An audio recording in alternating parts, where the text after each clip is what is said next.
Here that I hope I can keep. I'm not going to take 20 minutes. Here's what I do want to focus on, though. What? Closer? How's this? How's this? All right. What's your name? So my name is Frey, and I serve as Maine's Attorney General. I am the person that you are going to see in court to hold the Trump administration accountable.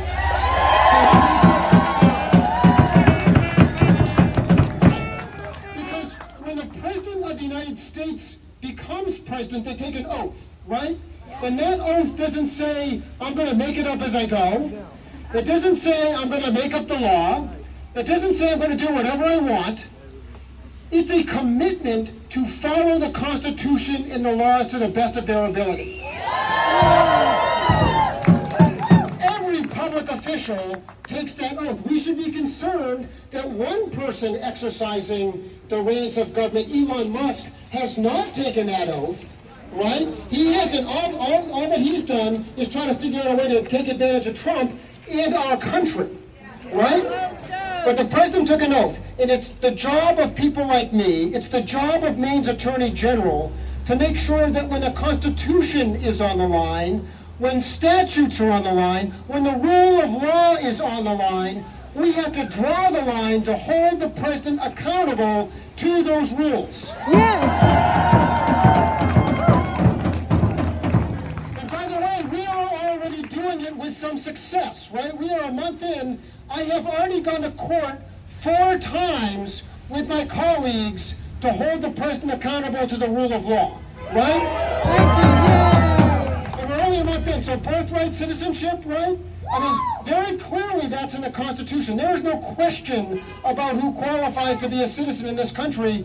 We had to go to court to remind the president what the 14th Amendment actually says, right? And so far we've been successful.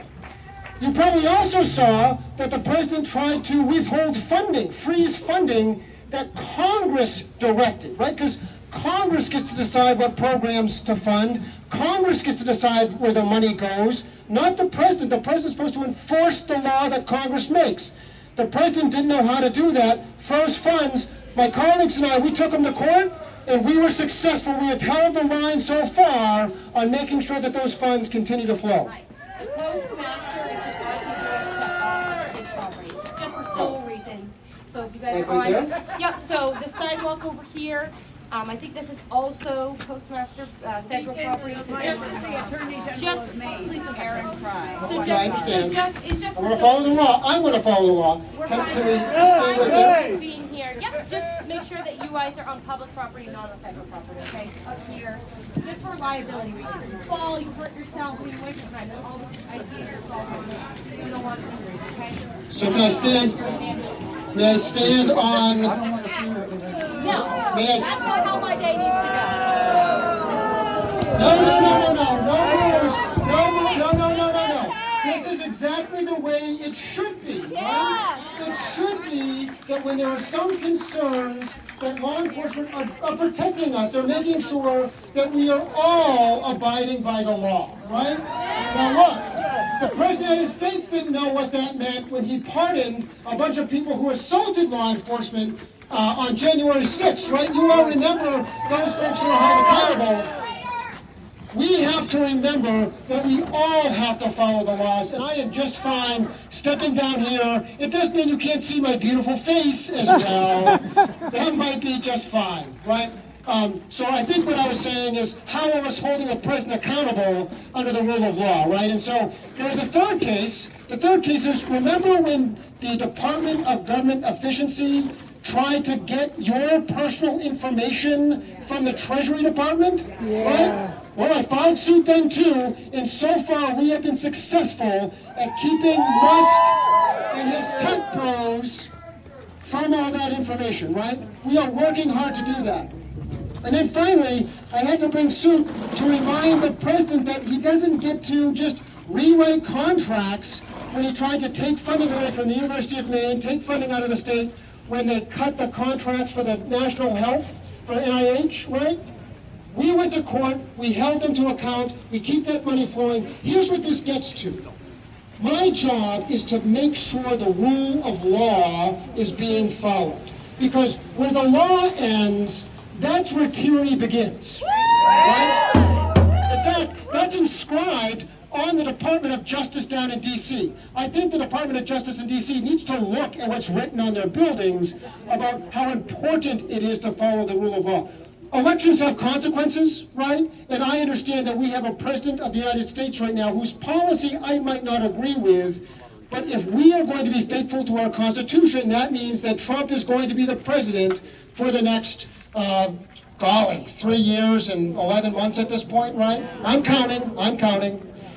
But here's the thing, that doesn't mean the election changed the Constitution. The election did not change the law.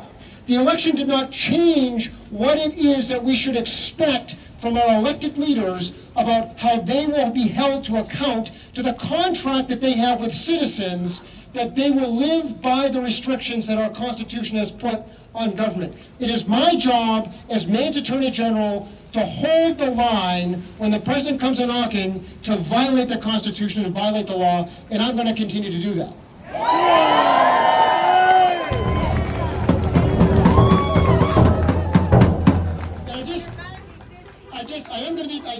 I had somebody tell me I'm going to be busy. Yeah, I am going to be busy, and that's okay, because that's the job I asked for. That's the job that I took an oath to do. That's the job that the people of Maine need me to do, to make sure that for at least the 2 years that I'm Attorney General, that the rule of law is our guide, that our Constitution is our guide. And by the way, Maine has some very protective laws on the books that should help insulate us from the excesses that we see coming down from the federal administration. I'm sure you're all unfortunately seeing what's going on right now with the targeting of a student down in southern Maine, right? Yeah, that hiss is appropriate.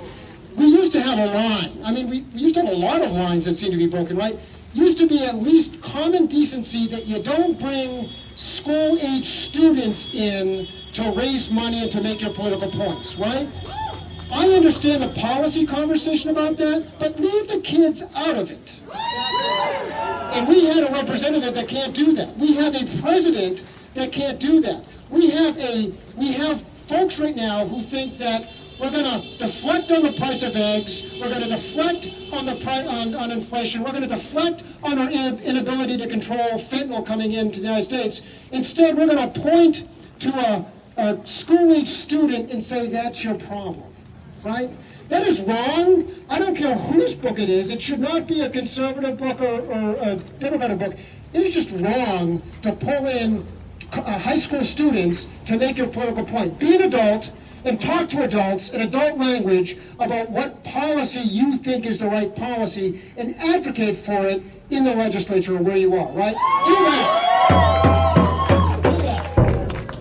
So that sign I saw earlier, see you in court. It is going to be busy. There's a lot of work to make sure that our Constitution continues to be the rule of law, that our statutes continue to be the rule of law. I appreciate the trust that's in place in me as Maine's Attorney General to protect Maine's legal interests. And as long as I have the ability to do so, I'm going to be doing that work. So thank you all for your time.